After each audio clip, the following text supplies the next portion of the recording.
كيبور ملتيميديا برودكشن. السلام عليكم ورحمة الله وبركاته. بسم الله الحمد لله الصلاة والسلام على رسول الله صلى الله عليه وسلم. وردفتوتا كينيا نمني أما نبرت ترجم نكون شيء كينا دكتورة تفسيرا كنمني هندونو يوك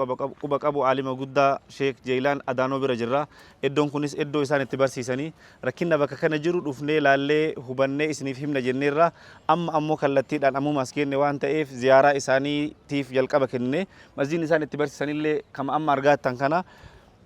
bakki isaan itti salaatan yookiin akka masjidaatti fi akka bakka iddoo mana barumsaa itti tajaajilanillee kanuma ammaan ammoo isaan nu bira jiranii salaama isinirra qara'anii nunillee anaa dhufu baga nagaan dhuftan nuun jedhanii kallattimaan gara isaanii isiniin jedha. Alhamdulillah wahdahu wassalatu wassalamu ala man la nabiyya ba'da amma ba'du. Assalamu alaykum wa rahmatullahi wa barakatuh. Wa alaykum assalam. Alhamdulillah baga nagaan jiraatanii boleeyyan muslimtoota bakka maratti ربي الخير رتي سن هاجريسو إيمانا نجايان عبادات ربي سن هاجريسو بليان كأنك كيس هديم تنين تلفتني لين بقى نجايان لفتني أني هادو بقى ربي نجايان أسين سنجاه زيارات سنت سنجرتي لفاجنا ديرت ديم تني لفتن لفاجم موجي ويتو تنا ربي ميزان حسناتك سني كيس سني هاولتو بقى لفتني بقى نجايان أسجيت تني سنين جنة بارك الله فيكم. السلام عليكم ورحمة الله وبركاته. بسم الله الحمد لله الصلاة والسلام على رسول الله صلى الله عليه وسلم. كنين أونلاين الرتين دعوتاتن هندي كيسانيو أكسم أمو كنين لفرتين دعوتاتن هندي كيسانيو بكم جرتني تنجيني ربي كان كبجا كان جاللا إسن الرهاجراتو السلام عليكم ورحمة الله وبركاته. إيجا هرّا أكما دور الرئيس بيكسسات الرئي إملكين هرّا مقال شاشمني الرّا dargaggoonni magaala Shaashamannee imala kenna bareedaa nama muraasaan konkolaataa lamaan taane gara magaalaa Nageelletti imalli kenna kan dura taasisaa turre bifa akkana fakkaatuun bifa bareedaa kanaan bakki nuti yaadaa turre iddoon nuti deemaa turres bakki nuti deemaa jirre jennee isinitti himaa turres iddoon sun iddoo kana akkuma argaa jirtan kana jechuudha. Jama'aanis jamaa kana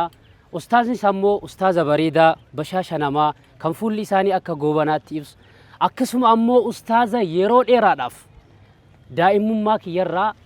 tafsiira isaanii dhagahaa guddadhe ustaaza namni hundi usuu suuraa takkan qabaatiin usuu viidiyoo takkan qabaatiin namni hundi sagaleedhaan dhageettiidhaan isaan beeku doktora yookaan ammoo sheekha kenna sheek Jeelaan Adaanoo har'aa halqa isaanii dhufnee ziyaaraa isaaniif godhuuf jennee kan isinitti himaa turre amma kunoo isaan bira geenne baga nuun dhuftan isaanii nuun jedhanii jiranii nutis ammoo bagatti dhufnee iddoo dhufuu qabnu dhufnee iddoo bareedaa dhufnee iddoo jaalatamaa dhufnee rabbiin nurraayis haa jaalatu ustaaza kennas rabbii umrii nuuf haa dheeressu isiniin jecha egaa imalli kennaa tokko jennee kan eegallee ziyaaraan kennaa tokko jennee kan eegallee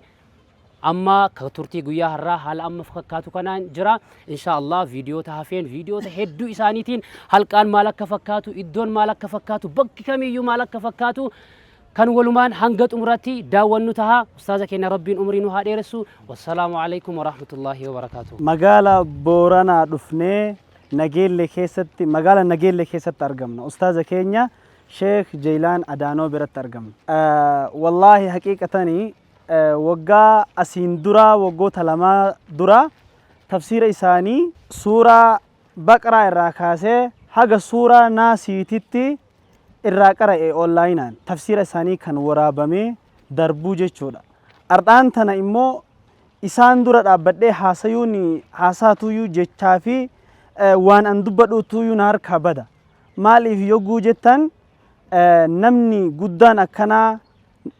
nama guddaa akkanaa afoo aniin kun dhaabbachuuni xiqqoo natti hin tolu. Osomaa ta'uyyuu ammoo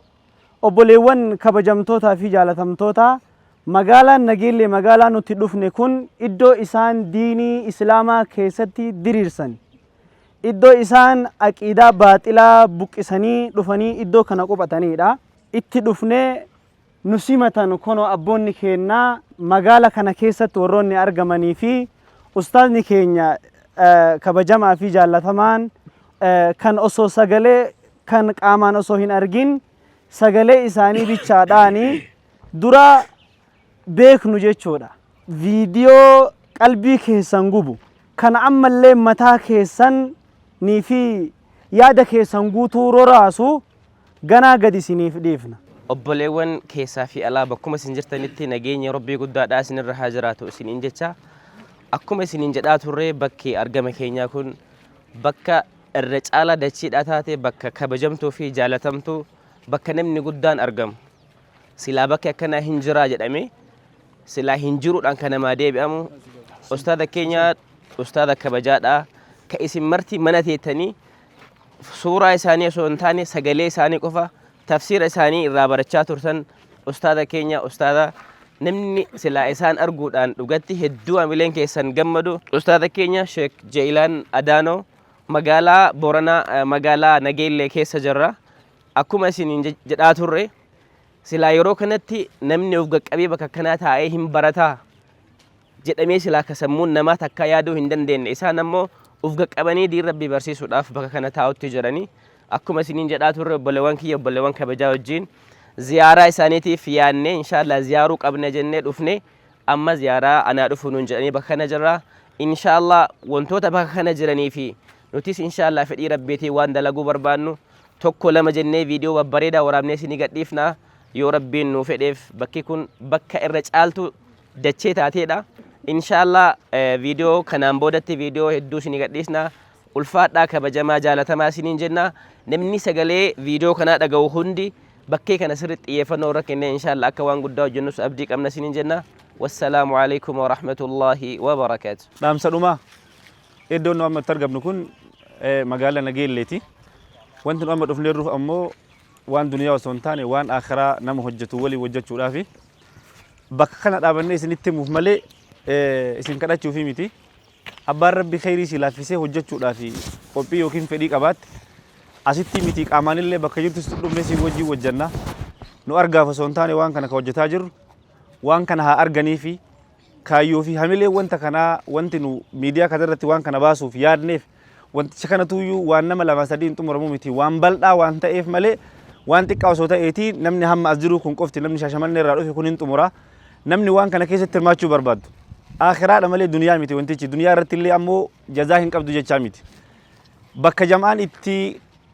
quraana rabbii baratan bakka jam'aan itti hadiisa nabii baratan kolleejjii caalu keessa dhaabbannee waa'ee kolleejjii sun dubbataa jirra of qopheessii viidiyoo ammaan booda si bira geettu yoo garaan si danda'ee cadhistee achiin hafte atuyyuu fala kan keessa gadhu yookaan ammoo waan garaa nama raasu baay'eetuyyuu si bira gahuuf deema of qopheessitaa isin jenna warroonni miidiyaa harkaa qabdan akkaataa warri miidiyaa gurguddaa harkaa qaban Abu Maahirii fi Abdulnaasir Faati Abdurrahmaan Faati isin biraan gahaniin miidiyaan dhufee bakka kana jiru miidiyaa nuuf halaalii fi miidiyaa keeboorii lachuu dhufanii waan kana hordofanii hawaasa biraan gahuudhaaf dhufanii hawaasni fuudhee waan kana yoo itti fayyadamee jedhe isaaniif waan guddaadha yoo dhiisellee ammoo isaan isin biraan gahuudha malee isin dirqamsiisuun qaba waan ta'eef nuuf halaaliif keebooris kiiloomeetira 100 meeqaa wajjaan kutanii bakka kana dhufanii waan hawaasni nurraa barbaadu rakkina ulamaa'ii fi jam'aa jidduu jiru hawaasaan keenya isin bira dhufanii ulamaa'iin gosan qabu biyyan qabu ulamaa'iin bakki hundinuyyuu ta'isaati ulamaa'iin hundinuyyuu kenna namni waan kana hirmaachuu barbaadan keeboorii fi nuuf halaaliin dudduuba dhaabbadhaati miidiyaa kaawwan ka dhuunfaan isaan fayyadan duuba dhaabbadhaati waan jechuu barbaadanii fi waan gochuu barbaadan hin gootanii itti aansuudhaan ammoo waan isaan isin gadhiisan ummataan biraan gaha yoo duniyaaleen hafte sheerii fi laayif koomentii jedhan san hin dagatina wassalaamu alaikum warahmatullaahi wabarakaatuhu